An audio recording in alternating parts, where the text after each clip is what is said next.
this is Catherine from Quilt Direct, and I want to show you how to use your Accuquilt GO with the new Crafter's Edge conversion set.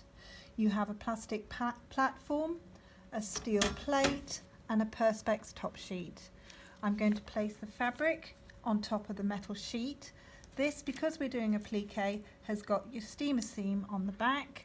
I'm going to lay out a couple of dies onto my fabric, and I'm going to just place the conversion sheet on the top, run it through. You hear it going through, that's the cut. I'm just going to bring it back so I don't have to bring the perspex sheet off. I'm taking the two dies off, and you have two perfect pressure cuts to add to my collection.